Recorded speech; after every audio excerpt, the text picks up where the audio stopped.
सतगुरुदेव की जय। बंदी छोड़ कबीर परमेश्वर जी की जय। बंदी छोड़ गरीबदास जी महाराज जी की जय। स्वामी रामदेवानंद जी गुरु महाराज जी की जय।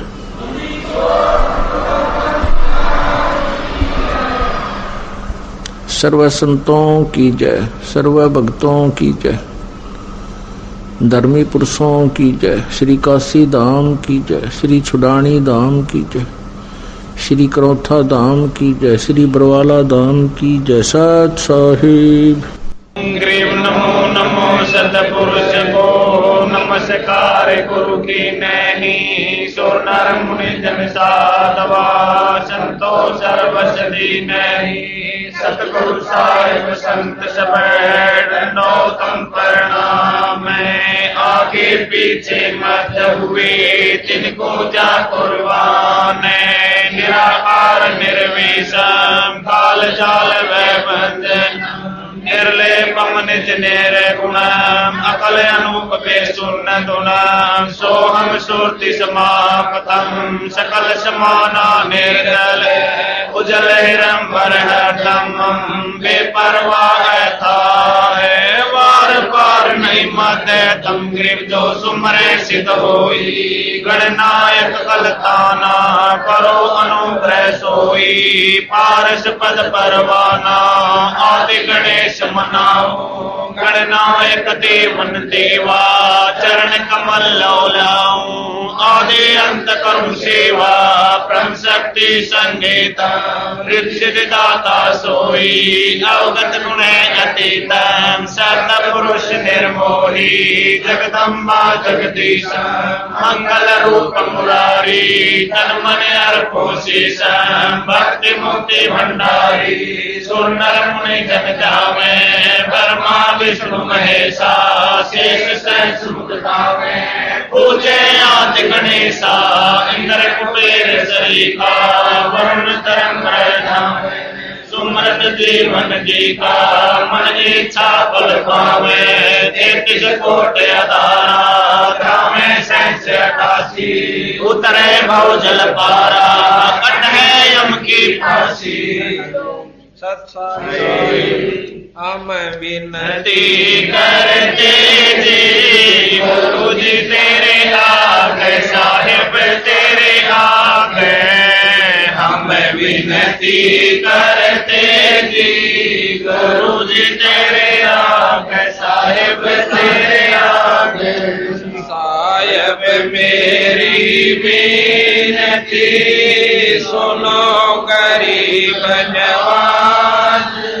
जल की बूंद महर चावला बनाया साज। गुरु जी तेरे आगे साहिब तेरे आगे हम विनती करते हैं। गुरु जी तेरे आगे साहिब तेरे आगे। साहिब मेरी विनती सुनियो मर्द आवाज। मातर बिगड़ गई मैं तू पुत्र पिता को लाज। गुरु जी तेरे आगे साहिब तेरे आगे हम विनती करते जी।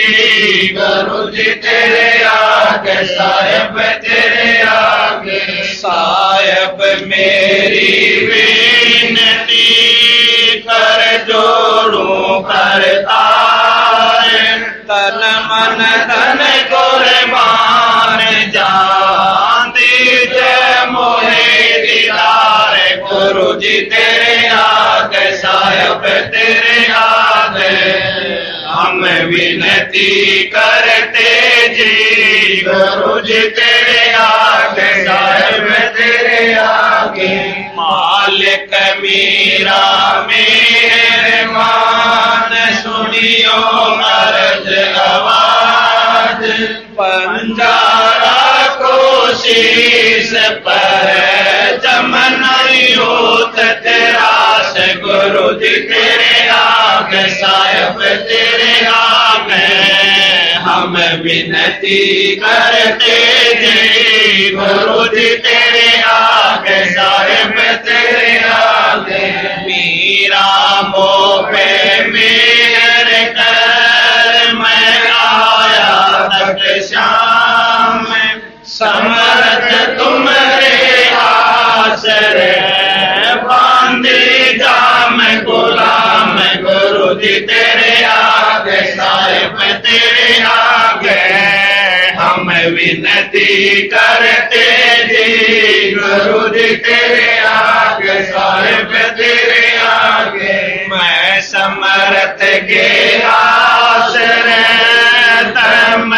कदम करता गफलत मेरी दूर करो खड़ा रहूं दरबार गुरु जी तेरे आगे साहिब तेरे आगे हम विनती करते जी गुरु जी तेरे आगे साहिब तेरे आगे अविनाशी के आश्रय अजरावर की शाम अर्थ धर्म काम मोक्ष हो समर्थ राजा राम गुरु जी तेरे आगे साहिब तेरे आगे हम विनती करते जी गुरु जी तेरे आगे साहिब तेरे आगे अर्ज आवाज अनाथ की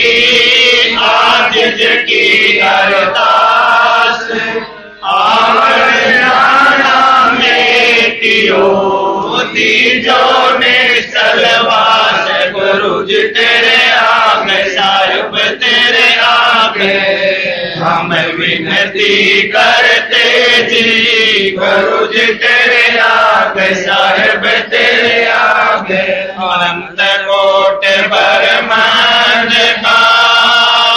करती नहीं पार सतगुरु पुरुष कबीर है कुल के सर्जनहार गुरु जी तेरे आगे साहिब तेरे आगे हम विनती करते जी गुरु जी तेरे आगे साहिब तेरे आगे जोगन योगन के पाप युगन युगन के मैल जानते हैं जगदीश तू जोर किए बद फैल गुरु जी तेरे आगे साहिब तेरे आगे हम विनती करते जी गुरु जी तेरे आगे साहिब तेरे आगे अलल पंख अनुराग है सुन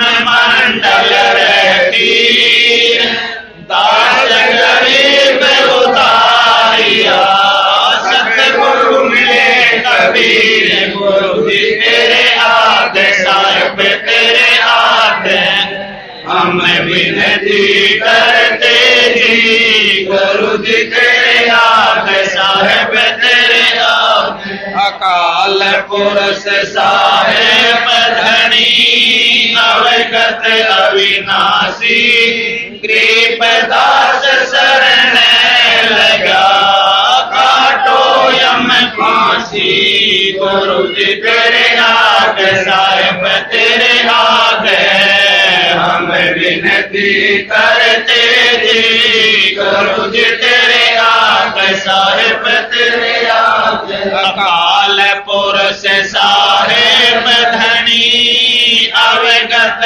अविनाशी कृपदास शरण लगा काटो यम फांसी गुरु जी तेरे आगे साहिब तेरे आगे हम विनती करते जी गुरु जी तेरे आगे साहिब तेरे आगे सत साहिब मारे पूया पाठ प्रकाश बधाई मैं बांटूंगी मारे पूया पाठ प्रकाश बधाई मैं बांटूंगी मारे आए साहेब कबीर बधाई मैं बांटूंगी मारे आए साहेब कबीर बधाई मैं बांटूंगी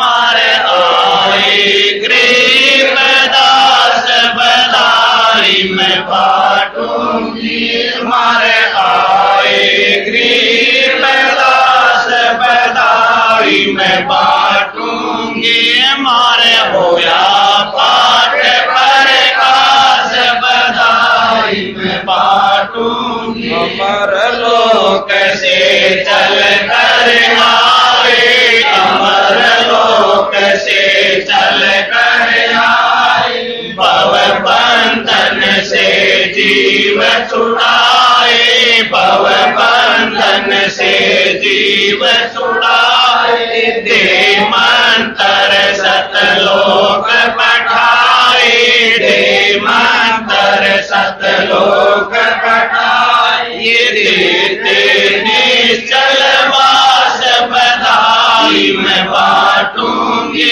मारे होया पाठ प्रकाश बधाई मैं बांटूंगी पाप पुण्य को हर दम तोलूं पाप पुण्य को हर दम तोलूं घर घर में मैं कहती डोलूं घर घर में मैं कहती डोलूं दुश्मन मीत सभी से बोलूं दुश्मन मीत सभी से बोलूं करियो अवन की ख्यास बधाई मैं बांटूंगी मारे होया पाठ प्रकाश बधाई मैं बांटूंगी मारे भगत महात्मा आवेंगे मारे भगत महात्मा आवेंगे वो शब्द साहिब के गावेंगे वो शब्द साहिब के गावेंगे मारे परम भूत मिट जावेंगे मारे परम भूत मिट जावेंगे फिर होए नाम विश्वास बधाई मैं बांटूंगी मारे होया पाठ प्रकाश बधाई मैं बांटूंगी नगर निवासी सब ही आना नगर निवासी सब ही आना आपस के मतभेद भुलाना आपस के मतभेद भुलाना कोई दिन में सबको चला जाना कोई दिन में सबको चला जाना या झूठी जग की आस बधाई मैं बांटूंगी मारे होया पाठ प्रकाश बधाई मैं बांटूंगी दुख बेटे और सुख का दाता दुख बेटे और सुख का दाता पूर्ण ब्रह्म है आप विधाता पूर्ण ब्रह्म है आप विधाता जब चाहे चोला धर आता जब चाहे चोला धर आता होया सुल्तानी कवास बधाई मैं बांटूंगी मारे होया पाठ प्रकाश बधाई मैं बांटूंगी काशी में केशव बन आया काशी में केशव बन आया समन के घर भोग लगाया समन के घर भोग लगाया सेवूधड़ पर शीश चढ़ाया सेवूधड़ पर शीश चढ़ाया ये काटे कर्म की पास बधाई मैं बांटूंगी मारे होया पाठ प्रकाश बधाई मैं बांटूंगी जिस घर में ये होता पाठ जी, जिस घर में ये होता पाठ जी, उन भगतों के हो जा ठाठ जी, उन भगतों के हो जा ठाठ जी। भगत बेहूने पार बाट जी, भगत बेहूने पार बाट। जिनको लगी न भजन की प्यास, बधाई मैं बाटूंगी मारे होया पाठ प्रकाश, बधाई मैं बाटूंगी। गुरु राम देवानंद गुण गाता है, गुरु राम देवानंद गुण गाता है। गुरु राम पाल को समझाता है, गुरु राम पाल को समझाता है। भजन बिना नहीं सुख पाता है, भजन बिना नहीं सुख पाता है। चाहे विपत्ति हो खास, बधाई मैं बाटूंगी मारे होया पाठ प्रकाश, बधाई मैं बाटूंगी मारे। आई साहेब कबीर, बधाई मैं बाटूंगी मारे। आई साहेब कबीर, बधाई मैं बाटूंगी मारे। आई गरीबदास, बधाई मैं बाटूंगी मारे। आई गरीबदास, बधाई मैं बाटूंगी मारे। होया पाठ प्रकाश, बधाई मैं बाटूंगी मारे। होया पाठ प्रकाश, बधाई मैं बाटूंगी। सर सारी छोड़ महाराज। आज परमपिता परमात्मा सतपुरुष स्वरूप कबीर साहब तथा उन्हीं के अवतार बंदी छोड़ गरीबदास जी महाराज की विशेष रजा से, विशेष अनुकंपा से आज ये गरीबदास जी महाराज की अमृतमयी वाणी का खुलासे का जो कार्य है प्रारंभ हो रहा है। प्रथम तो हम आपको ये जानकारी देना चाहेंगे कि बंदी छोड़ गरीबदास जी महाराज कौन थे, इनकी क्या उद्देश्य था इनका, और इन्होंने क्या रचना की जो कि ग्रंथ साहिब के रूप में लिपिबद्ध किया गया। बंदी छोड़ गरीबदास जी महाराज गांव छुडानी के अंदर, जिला रोहतक, तहसील बहादुरगढ़ में दुल्हेड़ा गांव के पास एक छोटा सा गांव है। उस छुडानी गांव के अंदर सन 1717 में पूर्णमासी के दिन, बैसाख उतरते की पूर्णमासी के दिन बंदी छोड़ गरीबदास जी महाराज का अवतरण हुआ, जन्म हुआ। इनकी पूज्य पिताजी का नाम श्री बलराम जी जाखड़ जाट परिवार के अंदर हुआ।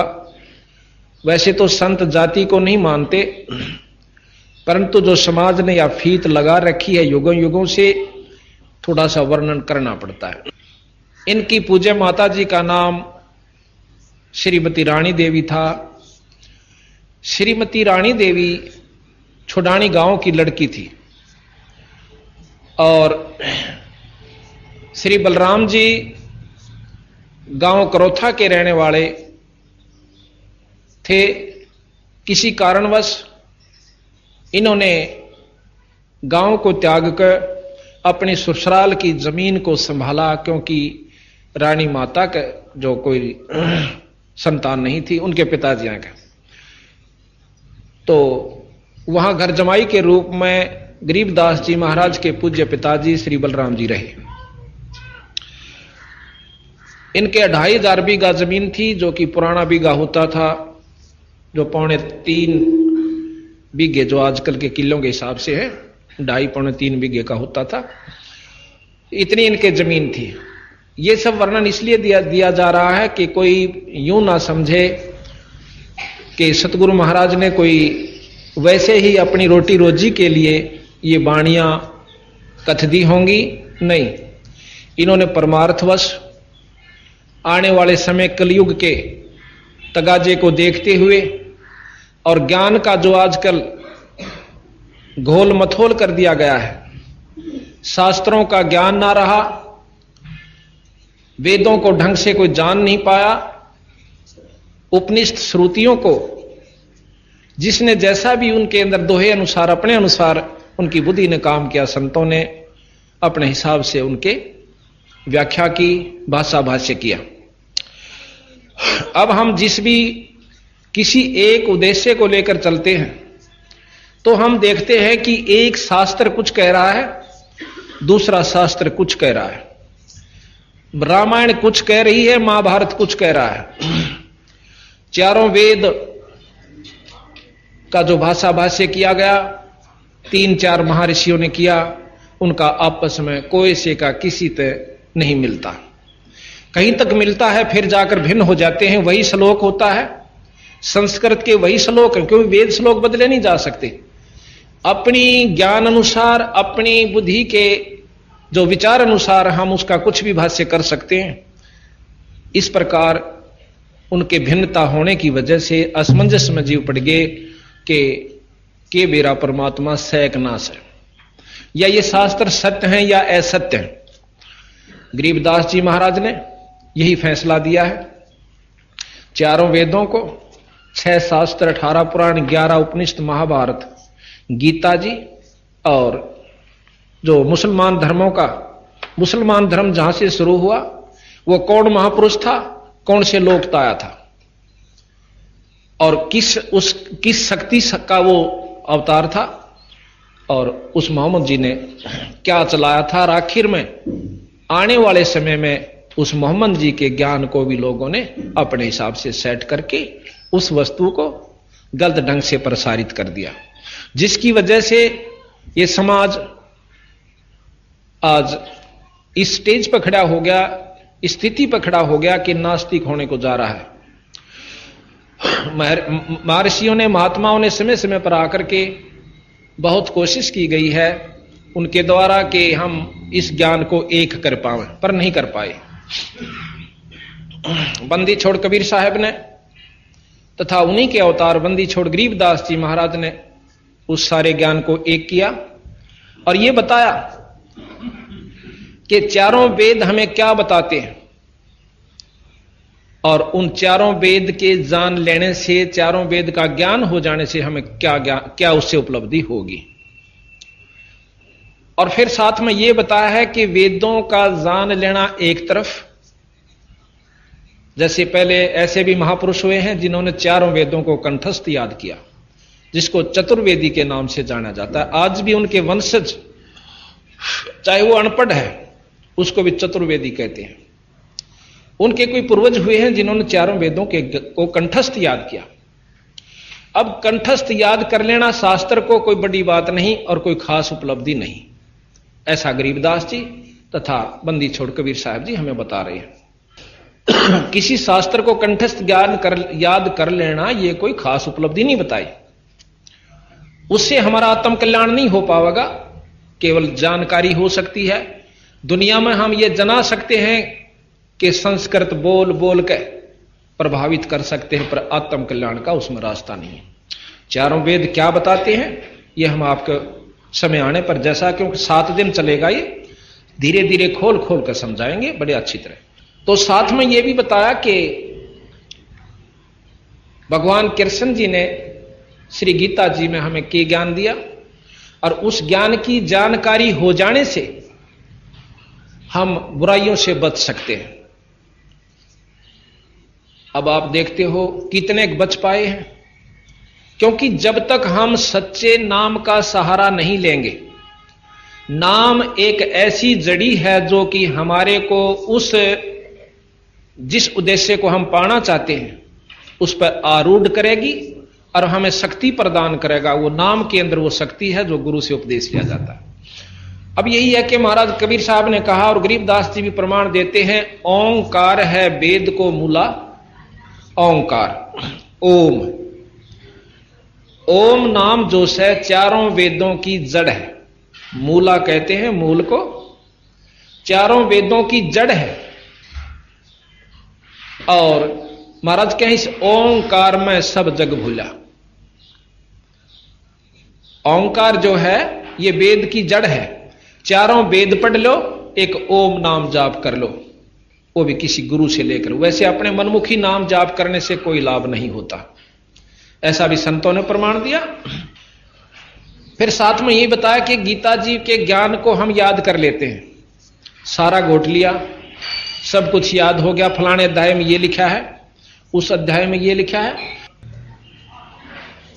तो उससे भी आत्म कल्याण नहीं होगा। हाँ ठीक है, आत्म कल्याण के लिए हमने गुरु से उपदेश लेना होगा, और गुरु उपदेश जो भी जिस इष्ट का नुमाइंदा होगा वही तक का लाभ हमें दे पाएगा।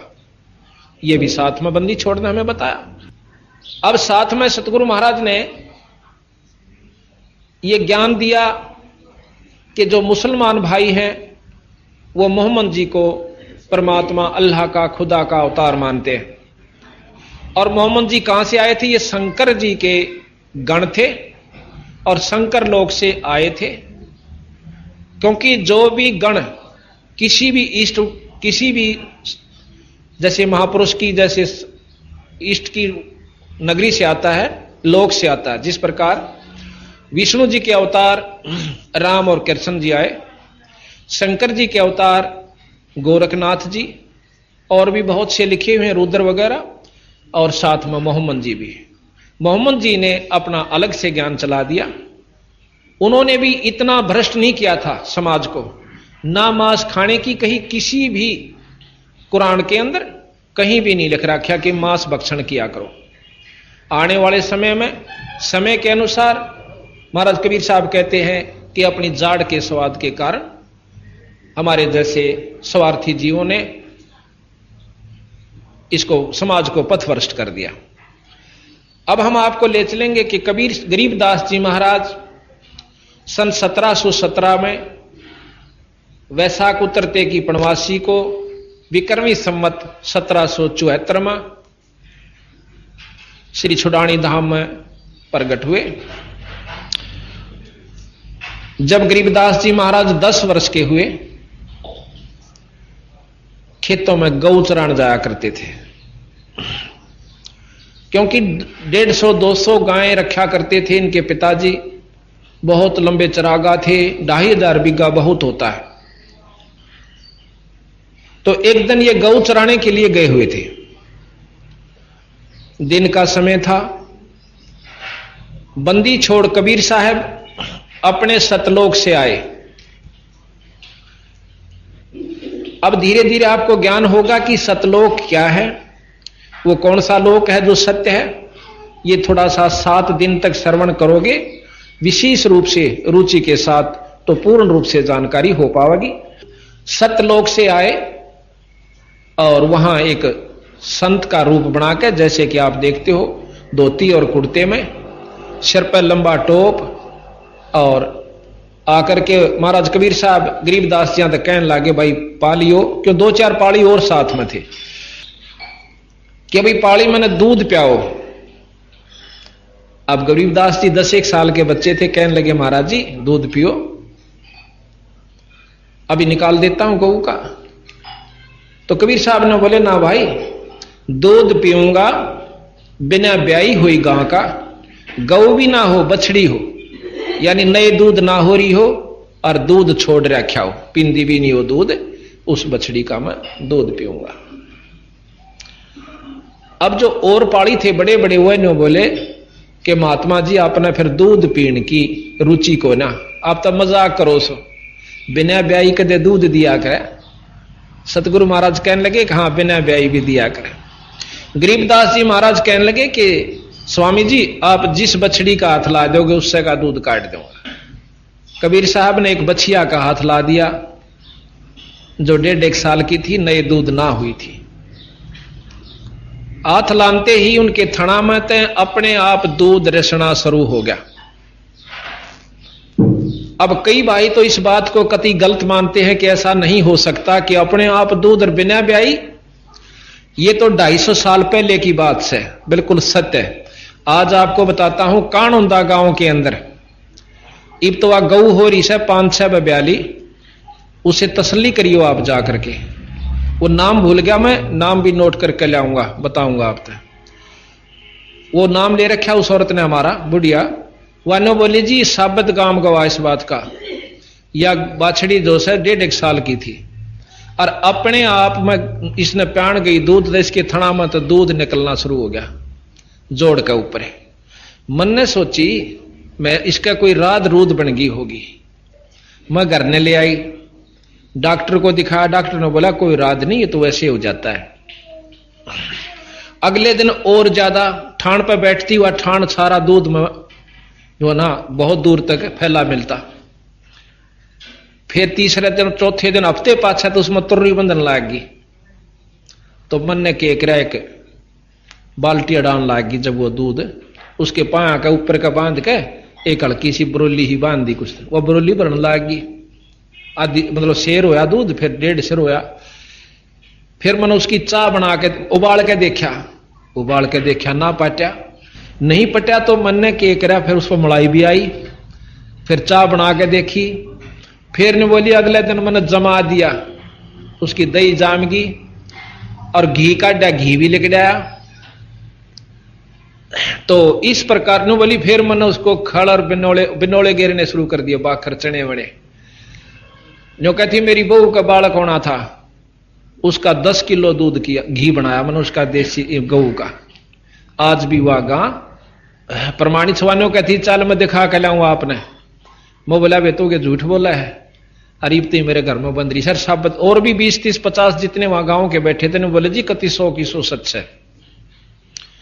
तो इस प्रकार हम उन बातों ने स्वीकार करें जो हम आख्या देख लिया। कई संता तुम्हारी बात हुई भक्तों से, आमनो कह देना भाई ऐसे ऐसे हो गया, नो बोला ये भी दिखा दे करके। अब उस अनजान ने कोई नो पूछे कि कोई नो कह जींद में बहुत तगड़ी बारिश हुई जेठ के महीने में, आवे कोई आड़ लू चाल दी हो और उड़ा नो कह दे जी उड़ा बहुत तगड़ी बारिश हो रही है और वो नो काड़ा दिखा दे करके। भी उसका के इलाज सब समय आने पर सारे कामों से वहां बारिश हुई है, वो झूठ बोलने का उसने के शौक से भाई। लेकिन वो नौका में जब मानो जब रोहतक में बरसे, रोहतक भी बरसेगा समय आओगा जब, और जेठ में बेला जींद में बारिश है। अब कई भाई नौके हैं कि ऐसा नहीं हो सकता ऐसे समय में, और संत नौके हैं कि वो जब हो सकता है। तो इसी प्रकार हमने इतना ही ज्ञान है कि हम देख ले आंखें तो सच है, और पहले के में बात हुआ हम नहीं मानते, शास्त्रों को भी झूठा कर देते। गरीबदास महाराज जी ने शास्त्र झूठे नहीं करे, इन्होंने शास्त्रों को ज्यों का त्यों रखा, पर उन शास्त्रों की पहुंच बताई कि यहां तक इसकी म्याद है इसकी। तो सतगुरु महाराज ने हमें यह ज्ञान दिया कि जैसे रामायण महाभारत ये हमें क्या ज्ञान देती है। रामायण जो है विष्णु अवतार श्री रामचंद्र जियों का जीवन चरित्र है। जीवन लीला कहो, जीवन चरित्र कहो, उसके बारे में हमें जानकारी दी गई कि भगवान राम ने कब जन्म लिया, वो कै भाई थे, उनके पिताजी का क्या शुभ नाम था, उनकी कै मौसी थी, माताएं थी, हैं? उसके बाद उनको वनवास हुआ, सीता जी का हरण हुआ, रावण का मरण हुआ, फिर वापस सीता जी अपने अयोध्या को लौट आई, और उसके उपरांत भी सीता जी घर नहीं रह पाई। उसके बाद बेचारी के भाग्य में फिर भी सुख नहीं लिखा, और वो फिर भी वन में जाकर के 2 पुत्रों को जन्म दिया, लव और कुश को। फिर प्रमाण दिया कि जब लव कुश जवान हुए, रामचंद्र जी ने अश्वमेघ यज्ञ करी, तो उसमें रामचंद्र जी के और लक्ष्मण के छक्के उन 2 लड़कियां ने लव और कुश ने छुटा दिए। अर्थात उस 3 लोक के भगवान ने उन बच्चा का आगे हाथ खड़े करने पड़े किसी भी कारणवश। तो भाव ये से सतगुरु गरीबदास जी महाराज का कहने का और इस ग्रंथ साहब की रचना का उद्देश्य यही था कि यथार्थ ज्ञान महाभारत से निकाला और उसका वर्णन किया, वर्णन के बाद उसका सार दिया, भावार्थ दिया और फिर सार दिया। तो इस प्रकार फिर यह बताया कि इसके बार बार पाठ्यक्रम से, भाई महाभारत का बार बार पाठ कर लेना या रामायण को बार बार पढ़ते रहे तो क्या हासिल होगा? हम जानकारी प्राप्त कर सकते हैं, आत्म कल्याण नहीं। हमें ज्ञान हो जाएगा, कंठस्थ हो जाएगी 2 4 10 में पढ़ने पाछे, पर आत्म कल्याण नहीं। हम पशु और गधे बनते नहीं बच सकते गीता और महाभारत को बार बार पाठ्यक्रम पढ़ने से। हाँ, उनसे ये लाभ बताया कि को पुण्यात्मा अपने अंतःकरण में इस बात को जमा सकती है कि रावण कैसे दुष्कर्म नहीं करने चाहिए। भाई, किसी की पत्नी को नहीं हड़ना चाहिए, उसके हड़ने का, उसको उठा ले जाने का, दुष्कर्म यानी अपने हिसाब से कोई ऐसा बुरा कर्म करने का उसका यूं फल होगा कि परिवार तो नष्ट हो गए। इस दुख से, इस पाप कर्म से हम बच सकते हैं, लेकिन पशु बनते नहीं बच सकते। जितने भी शास्त्र हैं, हमारे पास वेद भी रखे हैं, जिसमें महर्षि दानव जी का भाषा भाष्य है। उन्होंने 1.5 वेद का जो है भाषा भाष्य किया था, आधा सामवेद और एक यजुर्वेद। तो उस वेद में क्या लिखा हुआ है कि उस परमात्मा ने हमें आज्ञा दी गई है कि तुम ऐसे रहा करो भाई, शुभ काम किया करो, यज्ञ हवन किया करो, परमात्मा का नाम लिया करो, ईश्वर को याद किया करो, बुरे कर्म मत किया करो। राजा जो ऐसे काम नहीं करता वो राजा नहीं कहलाता। ये ज्ञान दिया है। इस ज्ञान से हम अपने अंतःकरण को और इसके ऊपर अनुसरण करने से दुखों से बच सकते हैं, बुराइयों से बच सकते हैं, लेकिन जन्म मरण के चक्कर में हम नहीं बच सकते। केवल यज्ञ और हवन तथा इसके वेद के पाठ बार बार कर लेने से, ऐसा गरीबदास जी ने बताया। साथ में यह भी बताया कि एक नाम दिया जाता है, जैसे ओम जाप, इस 3 लोक की विशेष शक्ति है इसके अंदर, और पूरी उपलब्धि ओम नाम के जाप में हो जाती है। आप देखते हो शंकर भगवान का भी जाप जब करते हैं ओम नमः शिवाय, कृष्ण भगवान का नाम जाप करते हैं ओम भागवते वासुदेवाय नमः। जितने भी कोई भी आप उठाकर देख लो, जो भी मंत्र अगर कामयाब हुआ तो ओम नाम से हुआ है। तो गरीबदास जी महाराज भी कहते हैं ओंकार है वेद को मूला, इस वेद की जड़ है, पर भाई इस ओंकार में सब जग भूला। ओम जाप के, ओम नाम के जाप तक हमें के प्राप्ति होगी, ये गरीबदास जी महाराज बताते हैं। लेकिन उस ओम नाम की उपलब्धि किन किन संतों ने की, ओम नाम के जाप से किन ऋषियों ने क्या क्या वस्तु प्राप्त की? भाई सिद्धियां प्राप्त की, अपने शरीर को साध लिया, इतनी तक सिद्धियां कर ली थी कि आकाश में उड़ जाया करते थे ओम नाम के जाप तक। और फिर उन ऋषियों का भी पूर्ण मुक्ति नहीं हुई, ये बंदी छोड़ गरीबदास जी ने बताया, प्रमाण दिया कि उन संतों ने क्या प्राप्ति की, जिसको ये चौथी मुक्ति कही जाती है।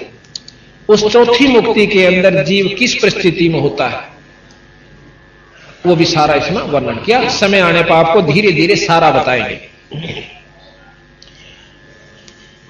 अब रामायण का ज्ञान हो गया, हम उनसे बच गए। जैसे गीता जी के पाठ करने से हमें यह ज्ञान होगा कि वह बुराई नहीं करनी चाहिए, जीव अमर है। इसमें लिखा ना परमात्मा, प्रकृति और जीव अनादि है, ऐसा हमारे शास्त्र ज्ञान देते हैं।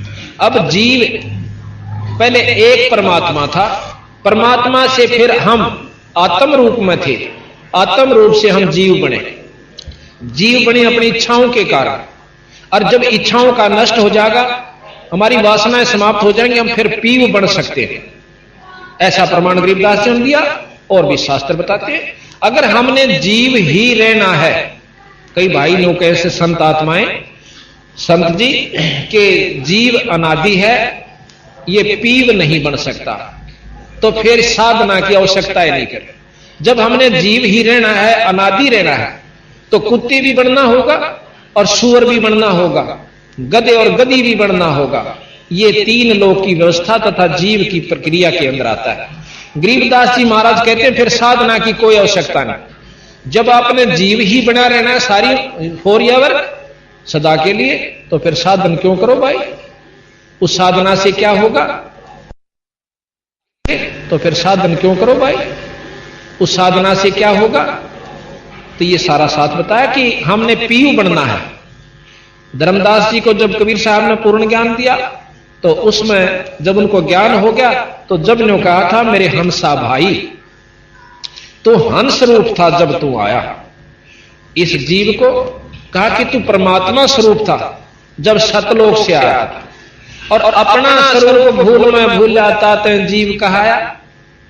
अब हम कभी तुम्हारा भाई बालक बीमार हो गए, कभी बच्चे ना हुए जब मुश्किल हो गए तो उनकी पालन पोषण, फिर पशु बीमार, नौकरी ना मिली, नौकरी छूट गई, हाय फलाने का क्या होगा, लड़की का लड़का ना हुआ, तो हम 24 घंटे भयभीत रहते हैं। अपना स्वरूप भूल गए कि हम परमात्मा स्वरूप भी हैं। एक हम परमात्मा के अंश हैं, पर हम अब जीव बन बैठे। जिस प्रकार कई भाई लोग कहे हैं कि जीव ही ब्रह्म है। अब इस प्रक्रिया को कोई समझ लेगा तो बात समझ में आ जाएगी, ना तो नहीं आती। जीव बिल्कुल ब्रह्म है, इसमें कोई शक नहीं। तो सूर भी ब्रह्म है, और गधा भी ब्रह्म है, मच्छर भी ब्रह्म है, और मुर्गा भी ब्रह्म है। सारे ब्रह्म, मनुष्य भी ब्रह्म है? नहीं, जब तक यू जीव है इतने जीव है, और जब पीव हो जाएगा यू ब्रह्म हो जाएगा। जिस प्रकार बर्फ पानी से बनती है, बर्फ जो है वो जल से बनी, और जिसको ज्ञान है, जिसने अनजान से उसने नो नहीं बेरा बर्फ बने क्या है, तो उसको उस बर्फ के भाव से ही देखता है। जब हमने मालूम नहीं था कि बर्फ जल से बनती है, तो गांव में आया करती थी या बर्फ, तो हमने सोचा करती या बर्फ भी बर्फियां की तरह ने बड़ी बनाई आती होगी कितने थे, या कोई और वस्तु होगी। जब हम बिल्कुल बालक थे, फिर हमने फैक्ट्रियां देखी कि बर्फ तेल में बनते। अब पता चला कि फ्रिज में भी बर्फ बनाने लग गए, तो वो जल से बर्फ बनी। तो हम ब्रह्म से जीव बन गए, किसी भी कारण से बने, किन्हीं परिस्थितियों में हमने जीव बन गए। अब जब तक हम पीव नहीं बनाएंगे, इतने पानी नहीं, यानी पीव नहीं कहला सकते, इतने जीव हैं। और जब तक वो बर्फ है, वो पानी नहीं कही जा सकती, पर नो भी नहीं कह सकते ये पानी नहीं है। उसको ये भी नहीं कह सकते जल नहीं है। जिसको ज्ञान है वो कहेगा कि जल तो है। तो ये जो कई भक्त आत्मा न्यू कहे कि जीव खुद ब्रह्म है, इसने कोई साधना की जरूरत नहीं। क्या की साधना करे जब ये खुद परमात्मा है? अरे भले मानुष, जब तक बर्फ है तो बर्फ के गुण से उसमें पानी का काम नहीं देगी, जल का काम बर्फ नहीं दे सकती जब तक पानी नहीं बना लेंगे। इसी प्रकार जब तक हम पीव नहीं बनेंगे, इतने जीव की ही संज्ञा में रहेंगे, और हम हमारे साथ ये सब लगे रहेंगे, काम क्रोध मोह लोभ अहंकार, और इसके अंतर्गत हम लोग 84 भी भोगांगे। ये भोगनी पड़ेगी। अच्छा बंदी छोड़ कबीर साहब ने और गरीबदास जी ने बताया। साथ में घीसासन जी महाराज भी प्रमाण देते हैं, और जितने भी दादू साहब ने भी, नानक साहब ने भी यही प्रमाण दिया है कि जब तक ये जीव है इसको पीव बनाना है, और जब तक हम पीव नहीं बन जाएंगे, इतने हमारी ये जन्म मरण की प्रक्रिया खत्म नहीं हो सकती। यहां गरीबदास जी महाराज कहते हैं कि मन तो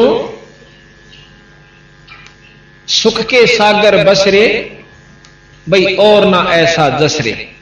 मन तो बसरे सुख के सागर, जहां शब्द सिंध रत्नागर। शब्द सिंधु, शब्द यहां परमात्मा स्वरूप है। ईश्वर का जो आखिरी शक्ति वो शब्द होती है, और जहां शब्द सिंधु यानी उस परमात्मा का सागर है, उस शब्द का भंडार है, ईश्वरीय शक्ति का जो निरोड़, जैसे एक तो घी हुआ जिसको कहते हैं मक्खन, वो भी घी कवा हुआ है पर वो मक्खन है, फिर उसको ता दिया तो वो शुद्ध घी हो गया। इसी प्रकार जब हम यहां पर जो जीव से ये ब्रह्म है, ब्रह्म माया सहित ब्रह्म है, इस 3 लोक का मालिक की किस ब्रह्मांड तक जिसको ब्रह्म कहते हैं वो माया सहित ब्रह्म है, और इससे ऊपर पार ब्रह्म है जिसको शुद्ध घी कह सकते हैं, ताया हुआ। तो इसी प्रकार महाराज कहते हैं गरीबदास जी कि मेरे हंसा के मन तो सुख के सागर बसरे, जहां शब्द सिंधु रत्नागर।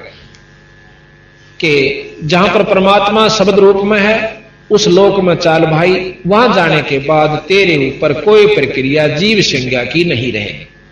ना काम सतावे, ना क्रोध सतावे, ना लोभ सतावे और ना मोह सतावे, ना अहंकार दुखी करे। उसके बारे में बंदी छोड़ गरीबदास जी कहते हैं कि शंखों लहर मेहर की उपजे, भाई कहर ना नहीं जा कोई, दास गरीब अचल अविनाशी, भाई सुख का सागर सोई। वो सतलोक, वो पूर्ण ब्रह्म, वो सुख का सागर है। जब हम वहां पहुंच जाते हैं हमारा कोई शत्रु नहीं रहता, ना दुश्मन होता, ना मन में राग उत्पन्न होता, ना द्वेष होता। अब राग है तो द्वेष भी साथ रहेगा। तो इस प्रकार महाराज कहते कि शंखों लहर मेहर की उपजे, भाई कहर नहीं जा कोई, दास गरीब अचल अविनाशी, सुख का सागर सोई। अचल जो चंचल ना हो, स्थायी स्थिर, और अविनाशी जिसका नाश ना हो। अब हमने ये देखना होगा कि परमात्मा की वैरायटी का आपको ज्ञान दिया जाएगा। परमात्मा किसे कहते हैं, आज तक तो हमने परमात्मा के बारे में ज्ञान नहीं है। जानकारी जरूर है कि एक शक्ति ऐसी है जिससे हमारे काम सरया करें और हमारे दुख दूर होते हैं, और साथ में हम उनकी अच्छी उपासना करेंगे तो कोई ऐसी स्थायी तव है जहां हम, जैसे दहू का प्रमाण मिलता है, प्रहलाद का प्रमाण मिलता है, मीराबाई का प्रमाण मिलता है कि उनको यहां से इस दलदल से निकलकर कुछ राहत स्वर्ग में प्राप्त हो रही है, वो सुखी है। अब सतगुरु महाराज कहते हैं स्वर्ग से ऊपर एक और लोक है जो शंखों स्वर्गों जितना सुख है। जिस प्रकार स्वर्ग क्या चीज है, स्वर्ग नाम सुख का होता है। जो गांव में जो गरीब आदमी है, झुग्गी झोपड़ी में रहते हैं, उनसे ज्यादा सुखी जो चिप्स के मकाना में रहे से और एयर कंडीशन लगे हुए, वो उनकी नजरों में स्वर्ग में है। जो के तो कोई फर्क नहीं, लेकिन जो उस महलों में रहते हैं जिनके अंदर फ्रिज, कूलर, कार, कोठी, एयर कंडीशनर है, वो जीव वहां रहते हैं। और वो जो झोपड़ी वाले उनको स्वर्ग में समझते हैं। और उनके अंतःकरण में जो बीमारी सवा जो की तो से, किसी का छोरा मर रहा से, किसी की फैक्ट्री नहीं चल दी, किसी का बीमारी हो रही है, अंदर उनका कुरुड़ना जो लगी हुई वह अलग है, पर उन बेचारों की नजर में वो कति स्वर्ग में है। तो गरीबदास जी महाराज कहते हैं हम जो यहां पर सब उपलब्धि प्राप्त है राजा को, उस राजा से सुख 1000 गुना सुख स्वर्गलोक में हो से है। पर उन देवताओं के अंदर जो लोग उसमें रहते हैं, जो पुण्यात्मा यहां से अपना मेहनत करके स्वर्ग प्राप्ति कर रही है, उनके अंदर राग द्वेष ज्यों का त्यों भया पड़ा से, वो सुखी नहीं है। हमारी नजर में वो स्वर्ग में कति सुखी है। हम कोशिश करते स्वर्ग में पहुंच जाए। 3 लोक, वेद और शास्त्र, पुराण, उपनिषद, ये सिर्फ हमें स्वर्ग तक पहुंचाने की कोशिश कर रहे हैं, ये वहीं तक का ज्ञान देते हैं। गरीबदास जी महाराज जहां ये ज्ञान अपना खत्म कर लेते हैं शास्त्र, वहां से शुरू करते हैं। इनको फेल नहीं किया उन्होंने इसका जो का तो मान लिया और है भी सत्य।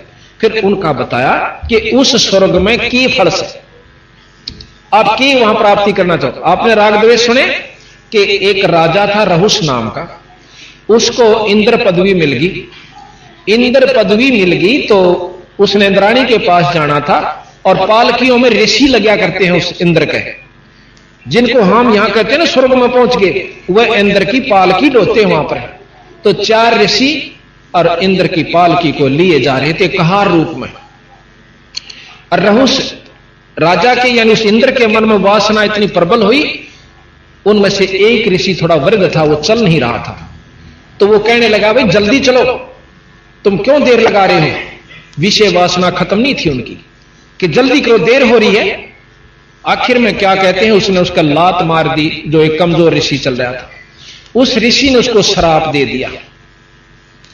तो कहते हैं उस श्रापवश वो इंद्र भी और वापस आके शरीर इसमें गधा बन जाता है। तो इस प्रकार वहां हमने स्वर्ग सुथरा लागे। बंदी छोड़ गरीबदास जी के स्वर्ग हमने भी देखा, पर महाराज दिल नहीं लग गया। और सुन मंडल को किया प्याना, काल कर्म सब भाग्या। हम तो भाई अपने सतलोक में चले गए। तो ये स्वर्ग की बात बताओ गरीबदास जी महाराज के, स्वर्ग कुछ नहीं से। दूसरे मायनों में, दूसरे उदाहरणार्थ स्वर्ग क्या चीज है, जैसे सारे साल ताड़ मेहनत करी, भक्त आत्माएं तपस्या करते हैं, खड़े होकर तप करते हैं, भाई साधना करते हैं, योगी जन बैठ कर बड़ी योग उपासनाएं करते हैं, तो वो क्या करते हैं कि स्वर्ग प्राप्ति हो जाती है। तो उस स्वर्ग के बारे में एक प्रमाण मोटा सा हम देंगे। सारा वर्ष 10 महीने या 9 महीने अपने कार्य क्षेत्र में हमने मेहनत करके 2 पैसे जोड़ दिए, 5-7 हजार रुपए बचाए। उन 5-7 हजार रुपया लेकर शिमला चले गए, कुल्लू मनाली चले गए, और अच्छा जहां पर खूब वातावरण ठीक रहता, गर्मियां में लू नहीं चलती, वहां जाकर के किराए पर तक कमरा लिया और सारी मोल सामग्री आई, और 2 महीने 3 महीने हम जो गर्मियां के थे वहां बिता करके अपने जेब खर्च से वापस आ गए। और वापस जब आए तो यहां पैसा जेब में नहीं था, थोड़ा बहुत बचा भी हुआ होगा तो फिर वो उड़ा अपना प्रयोग कर लिया। तो महाराज कहें हमने यहां साधना की, जैसे वेद अनुसार की, यज्ञ किए, हवन किए, और गीता जी पढ़ी, और कोई भंडारे कर लिए, ये सब करके हम स्वर्ग प्राप्ति कर जावांगे, वो भी उतने दिन के लिए जितना जेब खर्च यहां से लेकर जावांगे। जितनी कमाई हम यहां जोड़ कर ले जाएंगे उतने दिन हम स्वर्ग में रह सकते हैं, फालतू 1 मिनट नहीं रहने देते। जैसे यहां नहीं रहने देते हमने, जब समय पूरा हुआ अपनी वहां आने से पहले जाने की भी तिथि उसी दिन नीचे लिख दी थी कि बेटा इस दिन आओगा उल्टा, और इस पहले तरह के मैं हिम्मत होगा अच्छे कर्म करें तक कर बन जा कर लिए, और फिर नहीं तक गधे और कुत्ते लग 84 तो भोगेगा। साथ में ये हिदायत दी थी आने से पहले जाने की तिथि, जब हमारी सारी हिस्ट्री लिख दी और नीचे बंद कर दी। तो इस प्रकार हम जब स्वर्ग में पहुंच जाते हैं तो वहां खा करके वापस आ गए। जो माड़े कर्म कर गया वो नरक में हो गया, जब दोनों वापस आए तो बराबर थे। यहां पर बूंदे कर्म नरक में भोग लिए एक जीव ने, एक ने शुभ कर्म स्वर्ग में भोगे, फिर वापस आ गए। तो गरीबदास महाराज कहते हैं कि इसी तुम ये जितने भी जीवात्मा हैं करा कितनी स्वर्ग भोग गई, पर वहां ठिकाना नहीं मिला, वहां स्थायी तो नहीं मिला आपको। तो इसलिए सतगुरु महाराज कहते हैं स्थायी तो हम बतावांगे क्यों कर मिलेगा। 4 मुक्ति भी कोई स्थायी पण नहीं बताया। चौथी मुक्ति ध्रुव को प्राप्त है, प्रहलाद को प्राप्त है। ये चौथी मुक्ति के जीव भी वापस आएंगे जब महाप्रलय होगी, जिसमें लोक परलोक सब समाप्त हो जाएंगे। ध्रुव मंडल भी नहीं रहेगा, शिवलोक भी नहीं रहेगा, विष्णु लोक नहीं रहेगा, ब्रह्मा लोक नहीं रहेगा, और माता का लोक नहीं रहेगा, कोई ब्रह्मांड नहीं रहेगा, खत्म हो जाएंगे ये। इसको महाप्रलय कहते हैं। तो एक महाप्रलय में 21 ब्रह्मांड की टोडी खिंच जाती है, यानी खत्म हो जाता है। आप प्रमाण देते हो कि पृथ्वी तत्व को जल तत्व ग्रासेगा, गरीबदास जी महाराज भी लिखते हैं और शास्त्र भी प्रमाण देते हैं। ये मेरे पास रखे हैं सारे, किसी ने ना बच्चे तो इन पढ़ लियो, आकर मेरे पास पढ़ सकते हो। कोई ने सोचा कि सट्टे मारे, सट्टे नहीं हुआ कर दे। जब मैदान में और पंडाल लगाकर कोई चीज कही जाती है पूरे विश्वास के साथ कही जाती है और आत्मानुभूति के साथ की जाती है, जो हमने अनुभव किया हुआ होता है। तो अग्नि जल तत्व को, पृथ्वी तत्व को जल तत्व खत्म कर देगा, ग्रास लेगा। जल तत्व को अग्नि ग्रासेगी, अग्नि तत्व को वायु, पवन तत्व, और पवन तत्व को आकाश। आकाश को ओंकार, ये ओम ग्रास लेगा अपने अंदर, जिसको ज्योत निरंजन कहते हैं, जिसको ब्रह्म कहा। और ज्योत निरंजन को पार ब्रह्म अक्षर पुरुष अपने अवगत पुरुष ग्रास लेगा। अवगत पुरुष जो है वो पार ब्रह्म है, यानी इस ब्रह्म तक को भी पार ब्रह्म अपने अंदर समा लेगा, अपने पास रख लेगा। और जितने भी ये जीव हैं इनको न्यारे न्यारे अलग अलग कोठड़ियां में गाल कर दर दिया जाएगा। जैसे ज्वार का बीज न्यारा गाल दे, चना का न्यारा गाल दिया, गुआर का अलग रख दिया। इस प्रकार हम सब जीव वहां उस पार ब्रह्म के अक्षर पुरुष के लोक में, अवगत पुरुष के लोक में बोरियां भरकर डाल दिए जाते हैं, और दोबारा फिर सृष्टि रची जाती है। तो हम फिर भगा दिए जहां से किसी किसी रूप में अपने उसी भोग को भोगने के लिए फिर शुरू हो जाते हैं। तो यहां बंदी छोड़ गरीबदास जी महाराज कहते हैं मन तो सुख के सागर बसरे, भाई बहोर ना ऐसा जसरे। मन तो सुख के सागर बसरे, सुख के सागर, जहां शब्द सिंधु रत्नागर। कोट जन्म तन भरमत होगे, कुछ ना हाथ लग्या रे, भाई कुकर कुत्ता सुकर सुअर खर गदा। ये जो नितन बोगी कुकर सुकर खर बया बोरे, तू कौआ हंस बुगारे। कौआ भी रहा, हंस भी हुआ और बुगला भी बना। तो ये तने बहुत बार, कितनी बार ये चीज तने भोग ली भाई। फिर कहा कि कोट जन्म तू राजा की ना मिटी ना मन की आशा, करोड़ों जन्म तक तू राजा भी रहा, कितनी बार तू राज भोग चुका है। और भाई 3 कोट जन्म तू राजा की ना मिटी ना मन की आशा, और भिक्षक हो तू दर दर हांडा, मिला नहीं निर्गुण रासा। अब देखा ना इन दुकाना का ऊपर लाल लत्ते पैर लेंगे, ढाडी बढ़ा लेंगे, माला गा लेंगे और 36 पाखंड करके एक संत को बदनाम करते हुए वो लोग मांगते फिर से हैं। और को दवन्नी ना देता दीदे काटेंगे, कहेंगे फूक दूंगा। अब पहले ऋषि हुआ करते श्राप दे दिया करते थे, उनका भय इतना ही हमारे अंदर जमा हो रहा है, कदे ये साचे फूक ना दे। और फिर वो सल्फा फूक का तो वो फेरगा ना, हमारे दिए हुए धन को, हमारे दिए हुए पैसे को सल्फा पीवेगा, फीम खावेगा, दारू पीवेगा या कोई और भी बदमाशी कर सकता है। तो महाराज की कहते हैं कि ये सब पाखंड वस्तुएं हैं, इनके अंदर हमने आचरण बस नहीं रहना चाहिए। तो कहते हैं भिक्षक हो तू दर दर हांडा, पर मिला ना निर्गुण रासा। निर्गुण रासा जोश है, वो निर्गुण वस्तु कैसे प्राप्त होती है, वो विधि बड़ी गरीबदास जी ने बताई कि हम बतावांगे ऐसे उसकी निर्गुण उपासना ऐसे होगी तेरी। फिर कहा कि इंद्र कुबेर ईश की पदवी, ब्रह्मा वरुण धर्मराया। इंद्र कुबेर और ईश के हैं परमात्मा मालिक। जैसे इंद्र भी भगवान है, इंद्र को भी भगवान इंद्र कहते हैं, और वेदों में उसी इंद्र को ऐश्वर्यवान परमात्मा कहा है।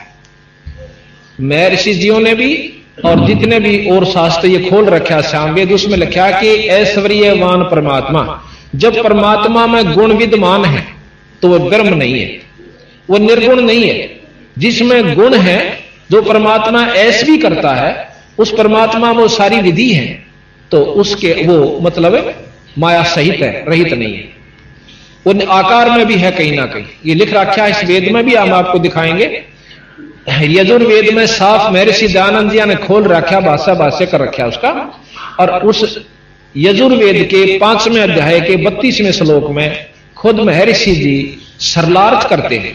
सरलार्थ को बदला नहीं जा सकता, अगर मायना को बदलता है, अर्थ को बदलता है, तो वो विद्वान नहीं कहलाता। उन्होंने जो का त्यों लिखा है कि वो परमात्मा, वो ईश्वर, वो परमेश्वर जिससे सारी सृष्टि चेतन है, चल रही है और आश्रित है, वो अपने सत धाम युक्त है। अगर वो धाम में है तो आकार में भी है। इस बात को नहीं भूलना चाहिए। मकान बना है तो आदमी भी रहे होंगे या रहते होंगे, मकान की वैसे जरूरत नहीं थी। जब उसका धाम है, उसका स्थान है, उसका लोक है, तो वो आकार में भी है। दूसरी तरफ से कहते नहीं उसका कोई लोक नहीं, उसका कोई धाम नहीं, कोई स्थान नहीं, वो तो कण कण में व्यापक है। गरीबदास जी महाराज उसके बारे में बताते हैं, व्यापकता किसे कहते हैं और स्थायीपन किसे कहते हैं। सूर्य अपने स्थान पर है, पर यहां सारी पृथ्वी जितने उसके सामने आते उसमें प्रकाश व्यापक है, पर है अपने स्थान पर। इसी प्रकार राजा अपने स्थान पर है, अपनी गद्दी पर है, अपने महल में है, पर उसकी सत्ता, उसकी शक्ति हिंदुस्तान के कण कण में व्यापक है, इसमें कोई शक नहीं। उसका भय, उसकी सत्ता, उसकी प्रभुता निराकार रूप में सब जगह व्यापक है। वो मुख्यमंत्री में भी है, वह डीसी में भी है, और डीसी के माध्यम से एसपी और नीचे के जितने भी ऑफिसर उनके माध्यम से हर चीज, हर की उसमें अपने क्षेत्र में व्यापक है। जैसे अब हम आपको जो जहां ले जाना चाहोगे वो ध्यान से सुनिएगा। पहले तो हमने राम की परिभाषा का नहीं ले रहा। राम कहे किसने? Ram God Allah, that power, Ram is a god, God is a power, और उसको अल्लाह कहो, राम कहो, खुदा कहो।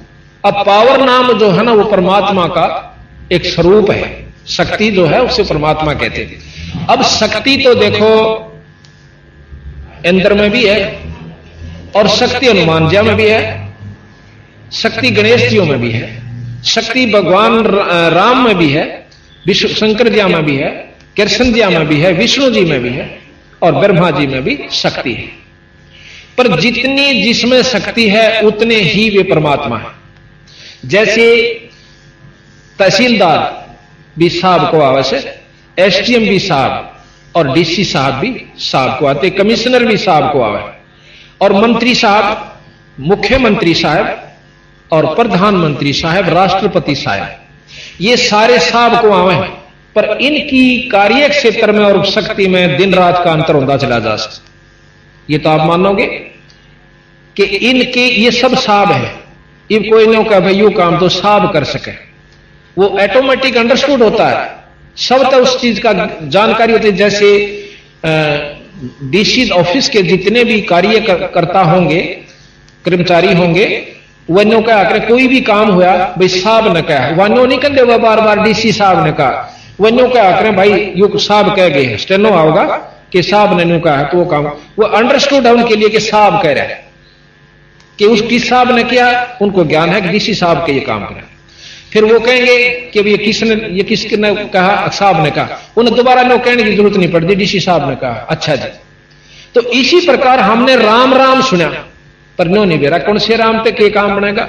इन्होंने ये बताया गरीबदास जी ने, किसी शास्त्र का खंडन नहीं किया, वेद का खंडन नहीं किया कि वो गलत से या नहीं, बिल्कुल सत्य है वेद। पर जहां तक वो जिस साहब का, जिस राम का की वह जानकारी देते हैं वहां तक बिल्कुल सत्य है। अब हम डीसीएन प्रधानमंत्री की संज्ञा दे बैठे तो भाई देखा जान लेते वैसे बंडा, जो हम शुरू में थे ना, छोटे छोटे थे तो नहर पर पाड़ी चले जाते, तो एक दिन और सिर आ गया, सर पर टोपर साइकिल के ऊपर, हमारे गांव का एक बेलदार और तो पाड़ी भाग गए, क्यों पहले बहुत भय होया करता अफसरों से, आज से को 30-35 साल पहले की बात है। और तो भाग के खेता में लग गए क्योंकि पानी चढ़ा करते थे, फ्लड आई हुई थी और अपनी भैंस भूसों को नहर नूरा पास पास चलाया करते थे। और बाकी रह गए, जो रह गए उनको उन्होंने पकड़ लिया, वो फिर डर गए, रोन लागे, बालक से थे। उसके बाद और बह बढ़ गया हमारा भी, कोई भी दिख जाता साहब आवा है, डांक मार दे बाज जाते। तो हमने मतलब नो नहीं बेरा था साहब है कौन, इतना जरूर बेरा था भाई नहर पर साहब आ रहा था। अब और सिरत लेके इंजीनियर चीफ था, तो बेरा ने कितने साहब बोले हैं, और इनकी अलग अलग से इनकी शक्तियां हैं। तो इस प्रकार आज हम इस स्थिति पर हैं कि हमने राम के बारे में ज्ञान भी नहीं, अल्लाह के उस है, और राम किसने कैसे, गॉड किसने, वो लड़ाई जरूर कर देंगे, हम अल्लाह नहीं कहेंगे, वो राम नहीं कहेंगे। यह भी कोई बात है, भाषा का अंतर है। साहब कहो, साहेब कहो, राम कहो, सतराम कहो, खुदा कहो, अल्लाह कहो, गॉड कहो, ये वो शक्ति